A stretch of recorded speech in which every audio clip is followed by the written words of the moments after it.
اسیر کا سائل ہوں، محتاج کو داتا دے۔ ونستعینہ ونستغفرہ ونؤمن بہ ونتوکل علیہ ونعوذ باللہ من شرور انفسنا ومن سیئات اعمالنا من يهده الله فلا مضل له ومن يضلل فلا هادي له واشهد ان لا اله الا الله واشهد ان محمدا عبده ورسوله اما بعد فان خير الحديث كتاب الله وخير الهدي هدي محمد صلى الله عليه وسلم وشر الامور محدثاتها وكل محدثة بدعة وكل بدعة ضلالة وكل ضلالة في النار فاعوذ بالله من الشيطان الرجيم بسم الله الرحمن الرحيم يا أيها الذين آمنوا اتقوا الله حق تقاته ولا تموتن إلا وأنتم مسلمون يا أيها الناس اتقوا ربكم الذي خلقكم من نفس واحدة وخلق منها زوجها وبث منهما رجالا كثيرا ونساء واتقوا الله الذي تساءلون به والأرحام إن الله كان عليكم رقيبا يا أيها الذين آمنوا اتقوا الله وقولوا قولا سديدا يصلح لكم أعمالكم ويغفر لكم ذنوبكم ومن يطع الله ورسوله فقد فاز فوزا عظيما۔ تمام تعریف و توصیف و کبریائی و بڑائی اللہ سبحانہ و تعالیٰ کے لائق و زیبا ہے، جس نے ہم تمام کو امت محمدیہ میں پیدا ہونے کا شرف بخشا۔ انگن درود و سلام ہو تمام انبیاء کرام پر، بالخصوص جناب محمد رسول اللہ صلی اللہ علیہ وسلم کے ذات مقدسہ پر، جنہوں نے دین اسلام کی تعلیمات کو ہم تک پہنچانے کی خاطر بے شمار تکالیف برداشت کیے۔ محترم حاضرین جمعہ، اس مختصر سی حمد و ثنا کے بعد میں اپنے موضوع کی طرف آتا ہوں۔ اس جمعہ کی مناسبت سے جو موضوع متعین کیا گیا ہے، یوم عرفہ اور قربانی کے مقاصد، اللہ تعالیٰ سے دعا کرے اللہ تعالیٰ ہم تمام کو حسن عمل کی توفیق عطا فرمائے۔ یوم عرفہ کے تعلق سے کئی باتیں ہم جانتے ہیں اور کئی سالوں سے ہم سنتے ہوئے آ رہے ہیں کہ یوم عرفہ کا جو دن ہے وہ کتنی فضیلت والا ہے۔ پہلی فضیلت اس کی یہ بیان کی گئی ہے کہ اللہ رب العزت نے یوم عرفہ کے دن اسلام کو مکمل کیا، اسلام کی تکمیل فرمائی اور تمام نعمتیں اللہ نے مسلمانوں کے اوپر مکمل کیا۔ صحیحین کی روایت ہے، بخاری و مسلم کی روایت ہے، ایک یہودی حضرت عمر بن خطاب رضی اللہ تعالیٰ عنہ کے پاس آیا اور آ کر کہا کہ اے عمر بن خطاب، آپ کی کتاب یعنی قرآن مجید کے اندر ایک آیت کریمہ ہے جس کو آپ پڑھتے ہیں، اگر وہ آیت کریمہ ہم پہ نازل ہوتی تو ہم اس دن عید منا لیا کرتے تھے۔ صحابہ رسول نے سوال کیا اس یہودی سے، وہ کون سی آیت کریمہ ہے جس کا آپ ذکر کر رہے ہیں؟ اس یہودی نے کہا الیوم اکملت لکم دینکم واتممت علیکم نعمتی ورضیت لکم الاسلام دینا، سورہ مائدہ آیت نمبر 3۔ اس یہودی نے کہا کہ اللہ رب العزت نے مسلمانوں کے اوپر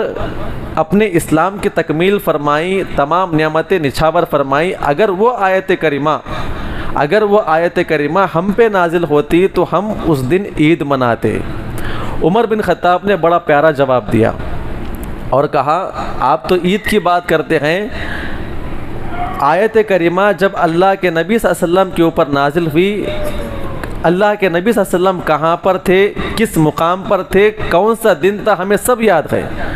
کہا کہ وہ دن جمعہ کا دن تھا اور آپ عرفہ کے اندر موجود تھے۔ یعنی جب یہ آیت کریمہ نازل ہوئی، مسلمانوں کے لیے ایک عید نہیں بلکہ دو بڑی بڑی عیدیں تھیں، ایک جمعہ مومنوں کی عید اور دوسرا یوم عرفہ۔ آپ حجۃ الوداع کے موقع پر یوم عرفہ جو ہے حاجیوں کے لیے عید ہوا کرتا ہے، اسی لیے اللہ کے نبی نے بیان فرمایا یوم عرفہ و یوم النحر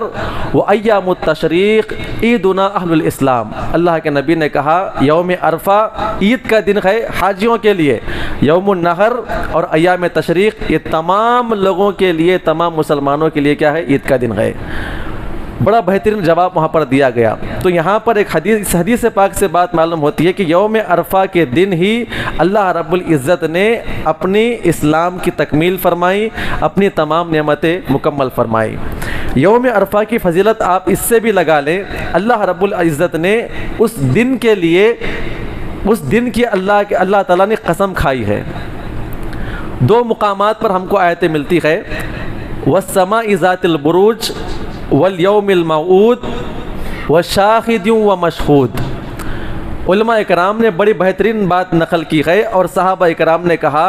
یوم الموعود سے مراد یعنی اس دن کا جس دن وعدہ کیا گیا ہے اس دن سے مراد قیامت کا دن ہے۔ وَشَاهِدٍ وَمَشْهُودٍ، مشہود سے مراد یعنی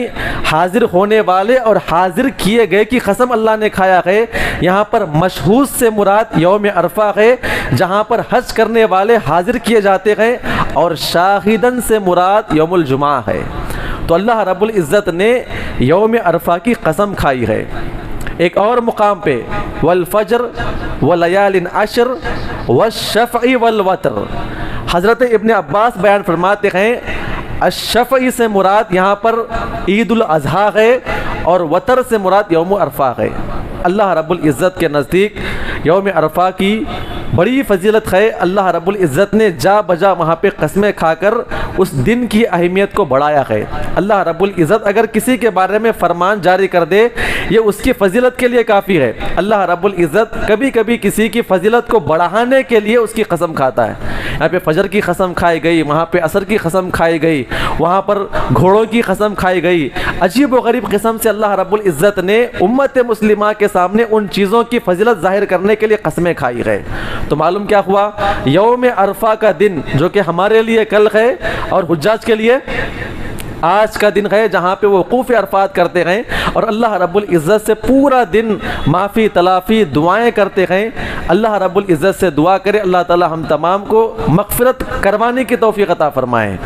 ایک تو بات یہ معلوم پڑی کہ اللہ تعالیٰ نے پورے دین کی تکمیل فرمائی، نعمتوں کو نچھاور فرمایا، اور دوسرا اللہ تعالیٰ نے یوم عرفہ کی قسم کھائی۔ اب یوم عرفہ میں ہوتا کیا ہے، اب آپ غور کریں، تیسری اہم بات ہمیں سمجھنے کی ہے۔ یوم عرفہ کے اندر ہوتا کیا ہے، جب پورے حاجی عرفات کے میدان میں ٹھہر جاتے ہیں، اللہ تعالیٰ سے معافی مانگتے ہیں، پسینے میں شرابور ہو کر اپنے ہاتھوں کو اللہ تعالیٰ کی طرف اٹھائے ہوئے اپنے گناہوں کی مغفرت مانگتے ہیں، تو صحیح مسلم کی روایت ہے، نبی پاک بیان فرماتے ہیں ما من یوم اکثر ان یعتق اللہ عبدا فیہ من النار، اللہ رب العزت پورے تمام دنوں کے اندر میں جتنے ایام اللہ تعالیٰ نے بنائے ہیں سال کے اندر، سال کے تمام ایام میں اللہ تعالیٰ انسانوں کی مغفرت کرتے رہتا ہے، لیکن سب سے زیادہ مغفرت اللہ رب العزت لوگوں کو جو جہنم سے نکالتا ہے وہ یوم عرفہ کا دن ہوتا ہے۔ کیا ہوتا ہے؟ یوم عرفہ کا دن اللہ رب العزت کئی لوگوں کو جہنم سے آزاد کرتا ہے، دیگر دنوں کے ایام کے مقابلے میں اللہ تعالیٰ مغفرت فرماتا ہے۔ اللہ کے نبی صلی اللہ علیہ وسلم آگے بیان فرماتے ہیں عرفہ کے میدان میں جب ایک حاجی حج کرنے کے لیے جاتا ہے اور عرفات کے میدان میں اللہ سے رو رو کے دعائیں کرتا ہے، گر گڑا کے دعائیں کرتا ہے، احادیث کے اندر آتا ہے کہ اللہ رب العزت اس دن آسمان دنیا کے اوپر آتا ہے۔ پورے احادیث اگر آپ اٹھا کر دیکھ لیں، اللہ رب العزت ہر رات آسمان دنیا پر آخری پہر میں آتا ہے، لیکن یوم عرفہ کو اللہ رب العزت دن میں آسمان دنیا کے اوپر آ کر اپنے حجاج اکرام اپنے مہمانوں کو دیکھنے کے لیے آتا ہے۔ وَإِنَّهُ لَيَدْنُو، اللہ رب العزت آسمان دنیا پہ آ کر تمام حجاج اکرام کو دیکھتا ہے، نظر ڈالتا ہے، ان کی دعاؤں کو سنتا ہے، ان کا استقبال کرتا ہے۔ نبی پاک بیان فرماتے ہیں وَإِنَّهُ يُبَاغِي بِهِمُ الْمَلَائِكَةُ، حدیث کے الفاظ ہے اللہ رب العزت جب عرفات کے میدان میں لوگوں کو دعائیں کرتا ہوا، روتا ہوا، گڑ گڑاتا ہوا، کوئی بیٹھ کے دعا کر رہا ہے، کوئی بوڑھا ہے، کوئی جوان ہے، کوئی ہاتھوں کو اٹھایا ہوا، کوئی پسینے میں شراب اور کوئی رو رہا ہے، رو رو کے اللہ سے معافی مانگ رہا ہوتا ہے، اللہ رب العزت نمبر ایک ان سے قریب ہوتا ہے، ان کو دیکھتے رہتا ہے اور اپنے فرشتوں کے سامنے آنے والے اپنے مہمانوں کی تعریف بیان کرتے ہوئے فخر محسوس کرتا ہے۔ یہ وہ میرے برگزیدہ بندے ہیں جن کو میں نے مال دیا، اللہ رب العزت نے جب ان کو مال دیا اور مال ایک حد تک پہنچا، استطاعت انہوں نے اپنے آپ کی بنا لی، اور میرا حکم ماننے کے لیے اور میری فرما برداری کرنے کے لیے یہ حجاج اکرام پوری دنیا سے آج عرفات کے میدان میں یہ فریضہ ادا کرنے کے لیے حاضر ہوئے ہیں۔ ما ارادہ اولائی، اے فرشتوں یہ لوگ چاہتے کیا ہیں؟ یہ لوگ چاہتے کیا ہیں؟ اپنے تمام کے تمام گھر بار کو چھوڑ کر، اپنے بیوی بچوں کو چھوڑ کر، اپنے ملک و وطن کو چھوڑ کر یہاں آ کر دعائیں کر رہے ہیں۔ اے فرشتوں آپ گواہ رہنا، یہ کیا چاہتے ہیں؟ عرفات کے میدان میں جو انسان جو بھی دعا کرتا ہے، اللہ رب العزت وہاں ان کی دعا کو قبول بھی کرتا ہے اور ساتھ میں ان کی مغفرت کا اعلان کرتا ہے۔ جو حجاج اکرام آتے ہیں ان کی مغفرت کا اعلان، ان کے گناہوں کی مغفرت کا اعلان، وہ جو دعا کرتے ہیں، جس کے حق میں دعا کرتے ہیں، اسی لیے کہتے ہیں کہ حاجی صاحب حج کرنے کے لیے جا رہے ہیں، باضابطہ کہتے ہیں کہ عرفات کے میدان میں یوم عرفہ کے دن ہمارے لیے اللہ سے معافی مانگنا، ہمارے لیے دعا کرنا۔ اللہ رب العزت یوم عرفہ کو اپنے مہمانوں سے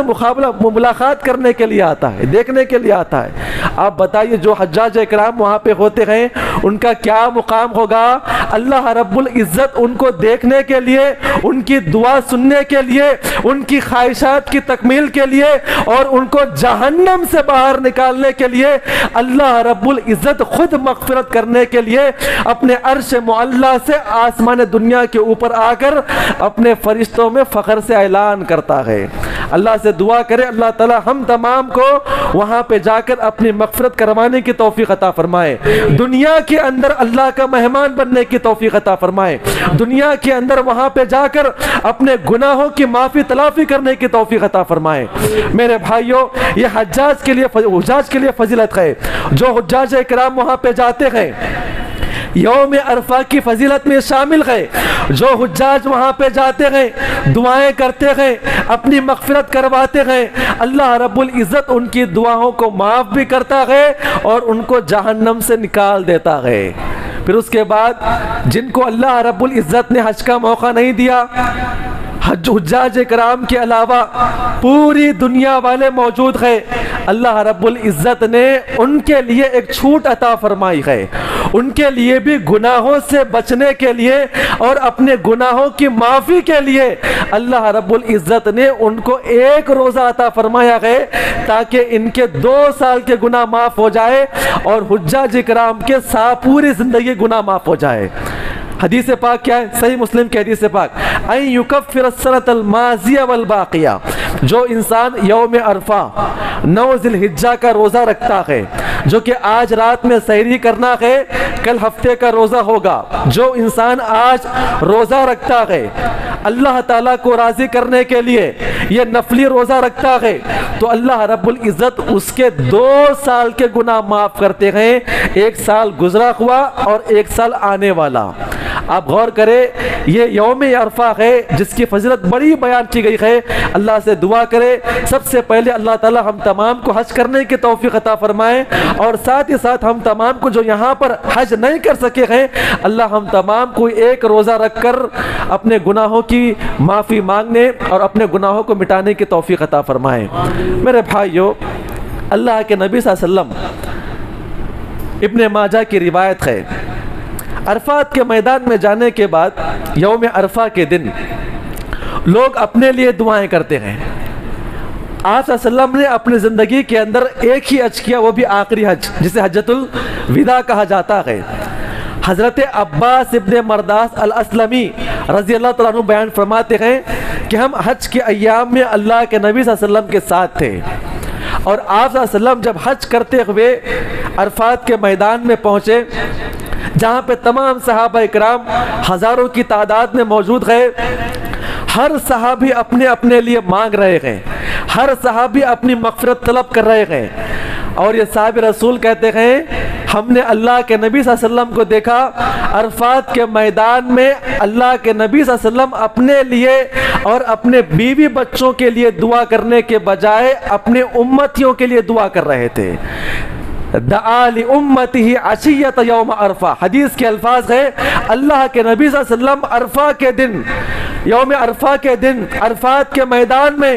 تمام کے تمام صحابہ اکرام موجود، آپ ہاتھ اٹھائے ہوئے اللہ رب العزت سے دعا کر رہے ہیں، اے میرے پروردگار میرے امت کے گناہوں کو معاف فرما،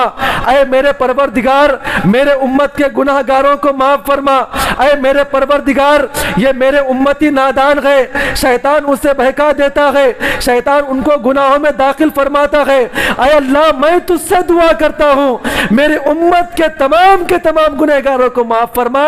جب بھی گناہ ہو جائے، گناہ ہو جانے کے بعد گناہوں کا احساس ہو کر وہ تیری بارگاہ میں آ کر تیرے سامنے ناک کو رگڑ کر اپنے گناہوں کو احساس میں لا کر، اے اللہ جب بھی میرا امتی تجھ سے معافی مانگے، اے اللہ تو میرے امتیوں کو معاف فرما۔ خط اجیبا، اللہ کے نبی کہتے ہیں اللہ رب العزت نے میری دعا کو قبول فرمایا، اور قیامت کی صبح تک امت مسلمہ یہ مسلمان گناہ کرتے رہیں گے،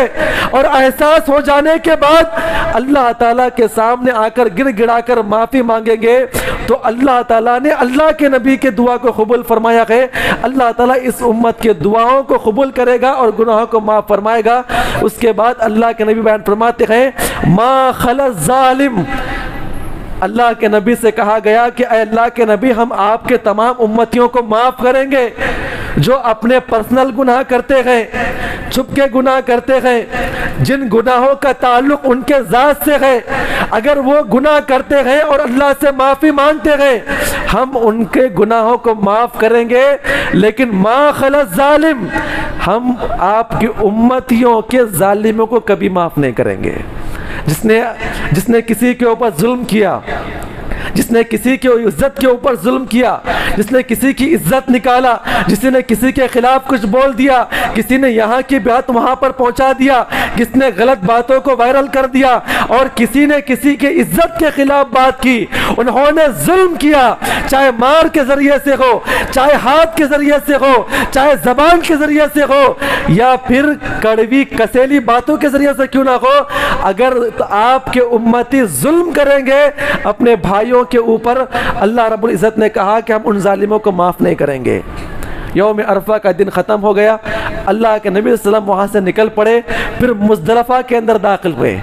مزدلفہ میں آنے کے بعد اللہ کے نبی صلی اللہ علیہ وسلم نے وہاں پر خوب رو رو کے دعا کی اور کہا کہ اے میرے پروردگار میرے امت کے گناہ گاروں کو تو آپ نے معاف کر دیا،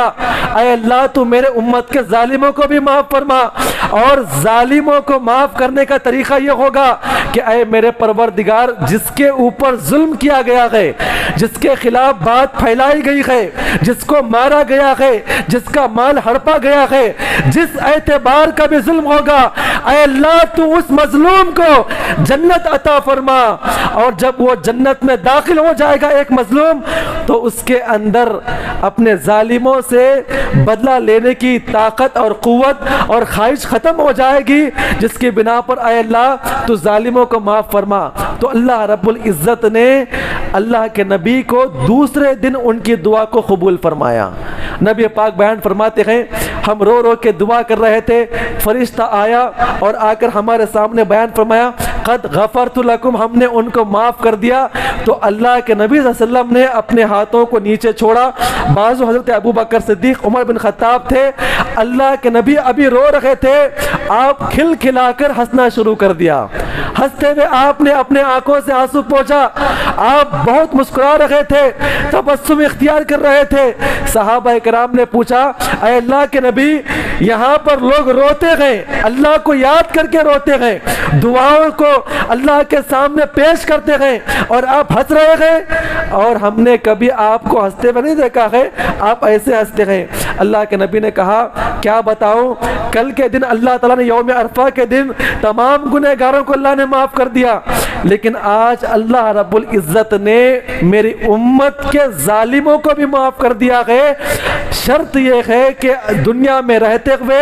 اپنے مظلوم بھائیوں سے معافی مانگ کر اگر اللہ سے دعا کرے گا، اپنے گناہوں کی معافی مانگے گا تو اللہ تعالیٰ اسی گناہوں کو معاف فرمائے گا۔ آگے بیان فرماتے ہیں ہنسنے کی وجہ کیا ہے؟ ہنسنے کی وجہ یہ ہے جب اللہ رب العزت نے میری دعا قبول کیا اور ابلیس کو معلوم ہوا اللہ تعالیٰ نے ظالموں کو بھی معاف کر دیا ہے، کل گنہگاروں کو آج ظالموں کو بھی معاف کر دیا ہے، وہ روتا ہوا، چیختا چلاتا ہوا، واہ ویلا کرتا ہوا، یہ مزدلفہ یہاں پر ہے، یہاں کی مٹی کو لے کر اپنے سر کے اوپر ڈالتا ہے، روتا ہوا کہتا ہے ہائے میں ہلاک و برباد ہو گیا، میں برباد ہو گیا، میں نے گناہ کروا کر، ایک دوسرے کے اوپر ظلم کروا کر، بہکا کر، وسوسہ ڈال کر میں نے ایک دوسرے کو ظالم بنا دیا تھا، لیکن اللہ کے نبی کی دعا کی برکت سے اللہ تعالیٰ نے ان ظالموں کو بھی معاف کر دیا ہے۔ اب غور کریں میرے بھائیوں، یہ یوم عرفہ کا دن بڑا اہم دن ہے جہاں پہ اللہ تعالیٰ انسانوں کو معاف کرتا ہے، انسانوں کو جہنم کی آنکھ سے باہر نکالتا ہے، اور حج کرنے والوں کی مغفرت فرماتا ہے۔ حجاج کرام کے علاوہ تمام کے تمام لوگ رہنے والے اگر مسلمان ایک دن کا روزہ رکھتے ہیں تو اللہ رب العزت ان کے تمام 2 سال کے گناہوں کو معاف فرماتا ہے، اور یہ دعائیں قبول ہونے کا دن ہے۔ اور جس عشرے کے اندر ہم داخل ہوئے ہیں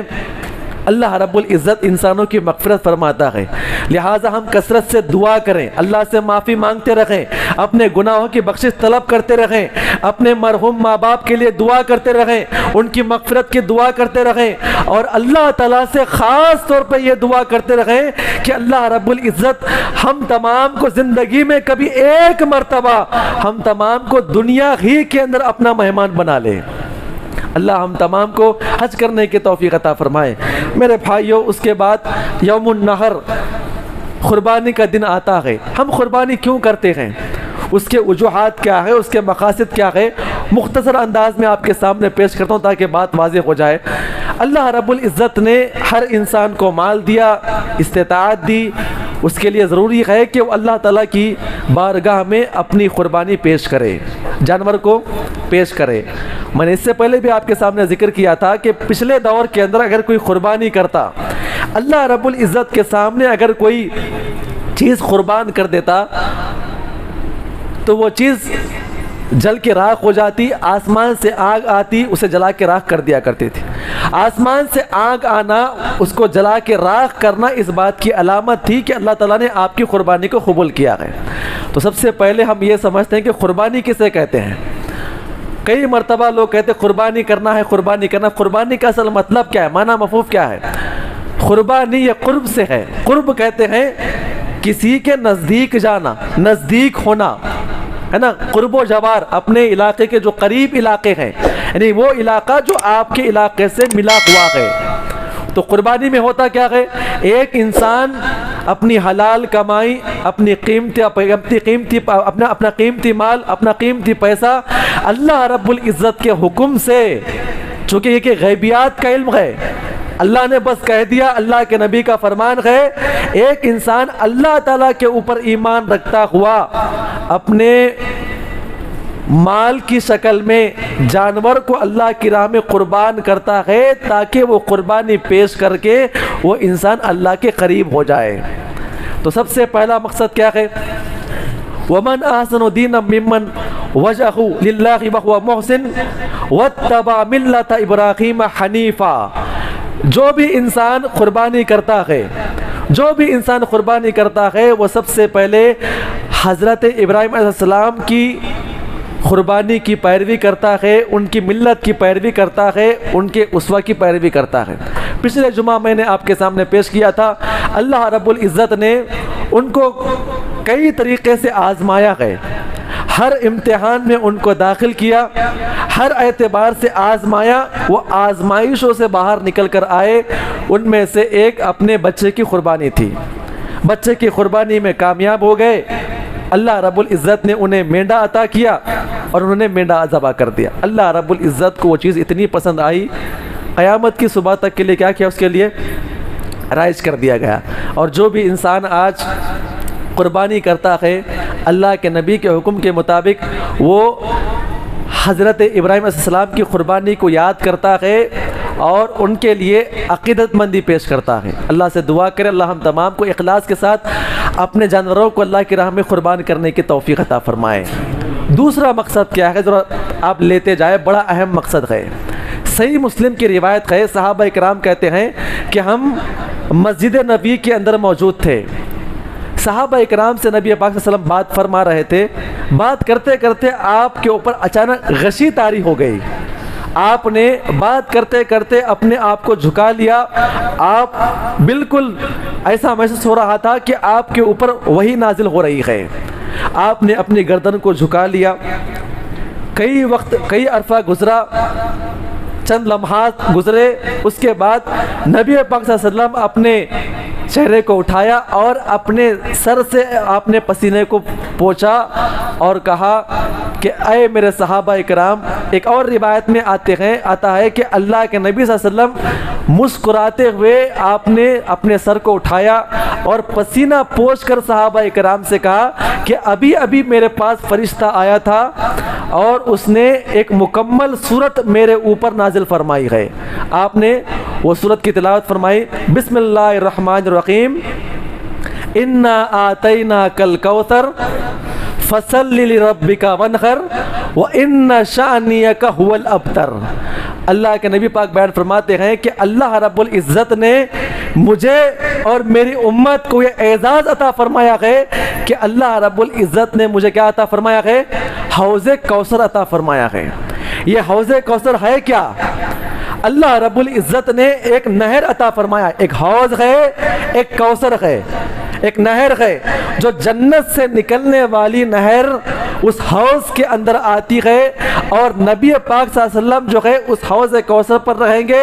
اور اپنی تمام امتوں کو وہ پانی پلائیں گے۔ وہ کیسے بنایا گیا ہے، وہ کتنا خوبصورت ہے، اس کی حیت کیا ہے، احادیث کے اندر تفصیل موجود ہے۔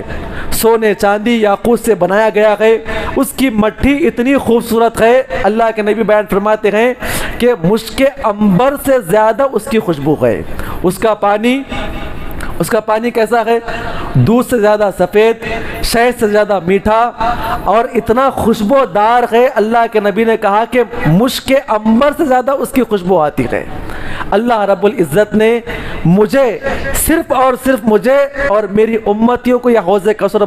عطا فرمایا ہے، اور حوض کوثر جب ہم کو ملا ہے اس کے شکر میں کیا عطا فرمانا ہے؟ فَصَلِّ لِرَبِّكَ وَانْحَرْ۔ قیامت کی صبح تک جو بھی انسان 5 وقت کی نماز ادا کرتا ہے، سنن اور نوافل کا اہتمام کرتا ہے، اللہ رب العزت کے لیے اپنے اوقات میں سے وقت نکال کر نماز کی پابندی کرنا اور اپنے جانوروں کی جو قربانی کرتا ہے، یہ نماز پڑھنا اور جانوروں کی قربانی کرنا اصل اللہ رب العزت نے جو ہم کو انعام عطا کیا ہے حوض کوثر، اس کا یہ شکر ہے۔ جو انسان نماز پڑھتا ہے اور سال میں 1 مرتبہ کیا کرتا ہے؟ قربانی کرتا ہے، تو اس نے حوض کوثر کا حق ادا کیا، جو اللہ تعالیٰ کی اتنی بڑی نعمت ہے، اس نے اس نعمت کا شکر ادا فرمایا۔ اللہ سے دعا کرتے رہے اللہ تعالیٰ ہم تمام کو خوب اچھی طریقے سے نماز پڑھنے، 5 وقت کی نماز کی پابندی کرنے اور ساتھ ہی ساتھ قربانی کرنے کی توفیق عطا فرمائے۔ ایک اور مقصد بیان کیا گیا ہے، آخری مقصد ہے، ذرا سنتے جائیں، بڑا اہم ہے۔ سورہ یاسین کی آیت کریمہ ہے، اولم یروا انا خلقنا لهم مما عملت ایدینا انعاما فهم لها مالکون۔ اللہ رب العزت نے کہا کہ قربانی کا مقصد ہے کیا؟ پہلے تو ابراہیم علیہ السلام کی سنت ہے، اور دوسرا اللہ نے حوض کوثر عطا فرمایا ہے، اور تیسرا سورہ یاسین کی آیت کریمہ یہ ہے، اللہ تعالیٰ نے کہا کہ ہم نے آپ کو جانور عطا فرمایا ہے، جتنے قسم کے جانور آپ کے پاس ہے وہ ہم نے عطا کیا ہے۔ جانور کو ہم نے پیدا کیا، جانور کو ہم نے پیدا کیا، مالک کون بنے ہوئے ہیں؟ آپ بنے ہوئے ہیں۔ اللہ نے کہا فَهُمْ لَهَا مَالِكُونَ، پیدا کرنے والے ہم ہیں، اور مالک کون ہے؟ یہ انسان مالک بنا بیٹھا ہوا ہے، اور یہ کیا کرتا ہے؟ وَزَلْنَ اللَّهَ لَهُمْ فَمِنْهَا رُكُوبُهُمْ وَمِنْهَا يَأْكُلُونَ۔ اللہ رب العزت نے تمام جانوروں کو انسانوں کے لیے وفادار بنا دیا ہے۔ ایک چھوٹا نوجوان، یہ چھوٹا بچہ ہے، نہ جس کے پاس طاقت ہے نہ جس کے پاس قوت ہے، ایک بڑے سے بڑے ہاتھی اور اونٹ کو لے کر راستہ دکھاتا ہوا نکلتا ہے۔ ایک گھوڑا ہے اس سے کئی زیادہ اس سے طاقتور ہے، لیکن ایک چھوٹا بچہ اس کے اوپر سواری کرتا ہے۔ اللہ رب العزت نے کہا کہ ہم نے جانور پیدا کیا اور جانوروں کا مالک آپ کو بنایا، اور جانوروں کے اندر ہم نے وفاداری رکھا، اور کرتے کیا گئے؟ اس کے اوپر سواری کرتے گئے اور اسے کاٹ کے سال بھر ذبح کر کے کھاتے گئے۔ وَلَهُمْ، اور اس کے بعد وَلَهُمْ فِيهَا مَنَافِعُ، اللہ نے کہا کہ اس میں سے بہت سارے لوگ اس سے منافع اٹھاتے ہیں۔ یہ چمڑے کے کپڑے پہننا، چمڑے کے جوتے پہننا، اس کے علاوہ وہ مشارب پینے کی چیزیں، یہ دودھ ہے، مکھن ہے، جتنے چیزیں اس سے بنتی ہے، پنیر وغیرہ، یہ تمام کی تمام چیزیں اللہ رب العزت کی نعمتوں میں سے ایک نعمت ہے۔ یہ جانور ملنا، جانور کا آپ کا وفادار ہونا، جانور کے آپ مالک بننا، جانور کا آپ کو آپ کھاٹ کے کھانا استعمال کرنا، جانور کی چیزیں آپ کا استعمال کرنا، یہ اللہ کی نعمتیں ہیں۔ افلا یشکرون، اللہ نے کہا آخر میں کیا آپ شکر ادا نہیں کریں گے؟ اور جو انسان سال میں ایک مرتبہ جانور کی قربانی کرتا ہے تو سال بھر جو نعمتیں اس کو ملی ہے وہ اللہ تعالیٰ کو اس میں شکر ادا کرتا ہے۔ میرے بھائیوں، بہت ساری تفصیلی باتیں ہیں، وقت بالکل کم ہے۔ کل یوم عرفہ ہے، روزہ رکھنا ہے، اور تمام اپنے اہل و عیال، اپنے بیوی بچوں کو لے کر کل روزہ رکھے اور آج سحری کرے، اس کی بڑی فضیلت ہے۔ یکفر سنت الذی آتیہ والماضیہ، نبی صلی اللہ علیہ وسلم بیان فرماتے ہیں کہ جو انسان یہ روزہ رکھتا ہے تو اللہ تعالیٰ اس کے اگلے اور پچھلے ایک ایک سال کے گناہ کو معاف فرماتا ہے۔ اسی کے ساتھ قربانی کا مسئلہ ہے، قربانی کے بہت سارے مسائل ہم تمام کو یاد ہے۔ یاد دہانی کے طور پر یہ ہے کہ اگر ابھی بھی کسی کی نیت نہیں بنی ہوئی ہے کہ میں اللہ کے لیے کر رہا ہوں، اللہ سے استغفار کرے، اللہ سے معافی مانگے۔ جو جانور آپ لے کر آئے ہیں ابھی سے اپنی نیت کو درست کر لیں، استغفار کر کے اللہ سے معافی مانگے، اور آج ہی سے اپنی نیت کو درست کر کر اللہ کے سامنے یہ ثابت کرے کہ اے اللہ، میں اس جانور کو صرف تیری رضا کے لیے کاٹ رہا ہوں۔